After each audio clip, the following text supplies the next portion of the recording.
ನಮಸ್ಕಾರ. ನನ್ನ ಹೆಸರು ಮಹಾಲಕ್ಷ್ಮಿ. ಎಲ್ಲರೂ ಚೆನ್ನಾಗಿದ್ದೀರಾ ಅಂತ ಭಾವಿಸ್ತಾ ಈ ವಿಡಿಯೋವನ್ನು ಶುರು ಮಾಡ್ತಾ ಇದ್ದೀನಿ. ಇವತ್ತಿನ ವಿಚಾರ ಅಕ್ಷಯ ತೃತೀಯ ಬಗ್ಗೆ ನಾವು ತಿಳ್ಕೊಳ್ಬೇಕಾಗಿರುವಂಥದ್ದು. ಅಕ್ಷಯ ತೃತೀಯ ಅಂದ ತಕ್ಷಣ ಎಲ್ಲರ ತಲೆಯಲ್ಲಿ ಬರುವಂಥದ್ದು ಚಿನ್ನ ತೊಗೊಂಡ್ಬಿಡ್ಬೇಕಪ್ಪ ಅಂತ. ಆದರೆ ಅಕ್ಷಯ ತೃತೀಯ ಅಂತಂದರೆ ಇದಕ್ಕೆ ತನ್ನದೇ ಆದಂತಹ ಮಹತ್ವ ಇದೆ. ಅದನ್ನು ತಿಳ್ಕೊಳ್ಳೋಣ ಇವತ್ತು. ಅಕ್ಷಯ ತೃತೀಯ ಇದೇ ತಿಂಗಳು ಏಪ್ರಿಲ್ ತಿಂಗಳ 30ನೇ ತಾರೀಕು ಬಂದಿದೆ, ಬುಧವಾರ.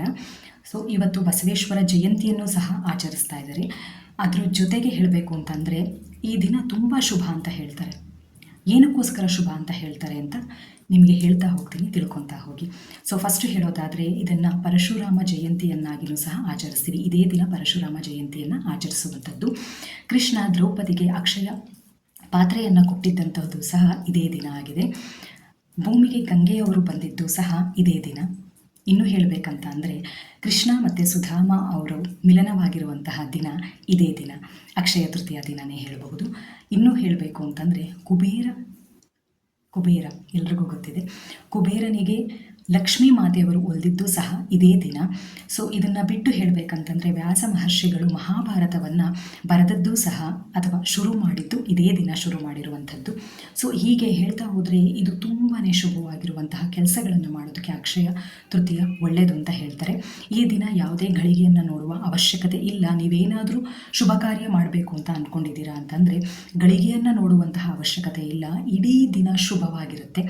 ನೀವು ಯಾವುದೇ ಫಂಕ್ಷನ್ನ ಮಾಡಬೇಕು ಅಂತಂದ್ರೂ ಸಹ ಯಾವುದೇ ಟೈಮ್ನಲ್ಲಿ ಮಾಡಿದ್ರೂ ಬಹಳ ಒಳ್ಳೆಯದಂತ ಹೇಳಬಹುದು. ಹಾಗಾದರೆ ಇನ್ನೂ ಏನೇನು ಮಾಡಬೇಕು ಮೇಡಮ್? ನಮಗೆ ಗೊತ್ತಿರೋದೆಲ್ಲರಿಗೂ ಚಿನ್ನ ತಗೋಬೇಕಪ್ಪ ಅಕ್ಷಯ ತೃತೀಯ ಅಂತಂದರೆ.